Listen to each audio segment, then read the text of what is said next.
We begin our Sunrise Smart Start with breaking updates just into our newsroom. Deputies have arrested a suspect in connection to the suspicious death of a missing man found inside a Finger Lakes hotel room. Now Friday, the Sheriff's Office in Ontario County responded to a missing persons report filed by the brother of 37-year-old Emmanuel Richelieu. Now he used an app to track down his brother to the America's Best Value Inn on Hamilton Street in Geneva, but then deputies only found his phone.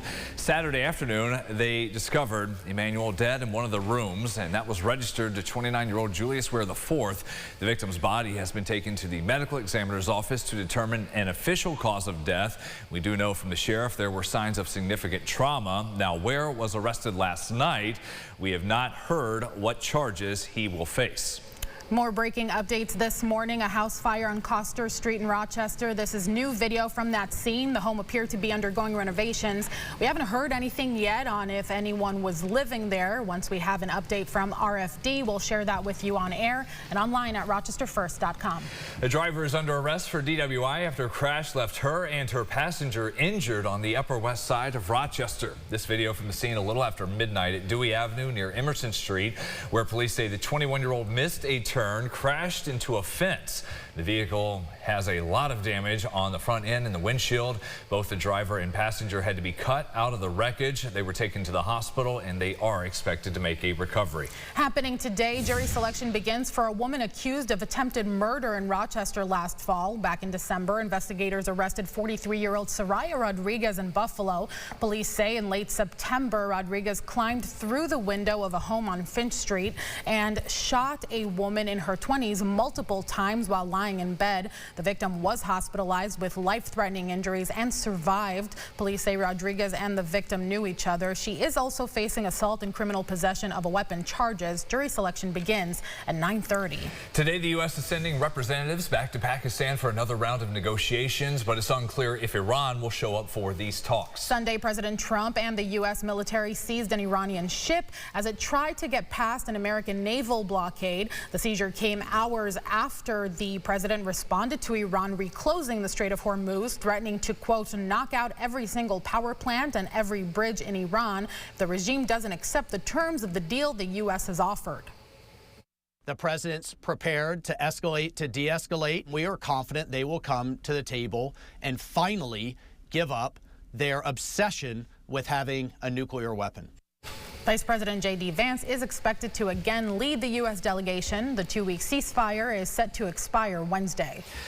To Shreveport, Louisiana, a mass shooting early Sunday killed 8 children. Police say it was a domestic violence incident, and the gunman, Shamar Elkins, hunted down his own kids in a shooting spree at 2 different homes and on streets in the neighborhood. The victims, aged from 1 to about 12. Police are processing all the evidence. You can see bullet holes in the side of that door.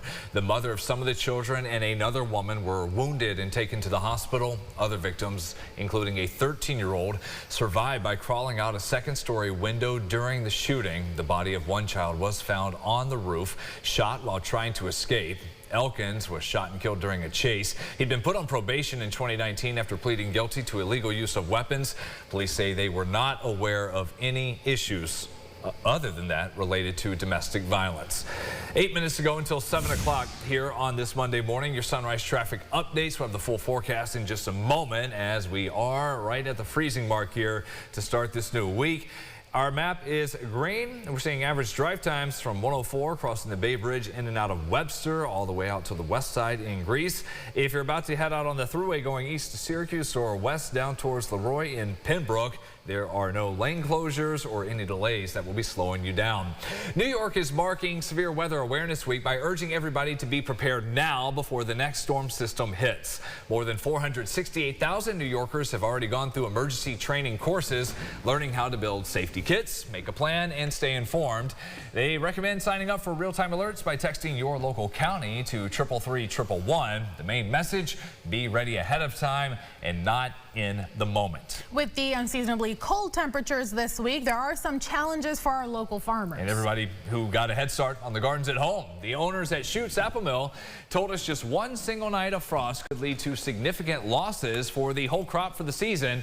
To support the growth of the farm, they are running frost prevention equipment, apologizing in advance for the noise the machines make, as they can be loud and a bit disruptive.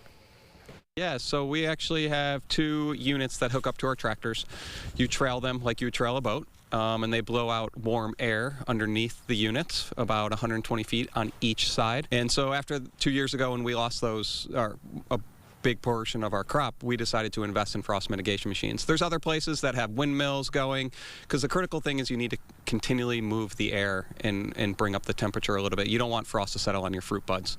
He went on to thank all the hardworking staff at the farm and customers for their commitment to save the crops and to save the future harvest. It's going to be cold for the remainder of the day today. A few a.m. snow showers before the sun comes back out.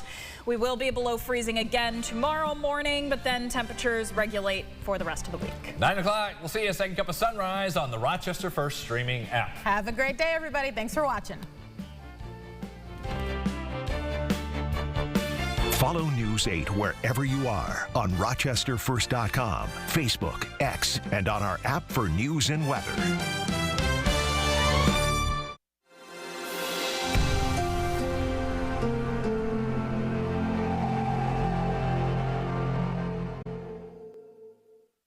Get the Rochester First streaming app today for everything you love from News 8 On Demand, plus exclusive shows you won't see anywhere else. Search ROC and download for free on Roku, Amazon Fire, and Apple TV.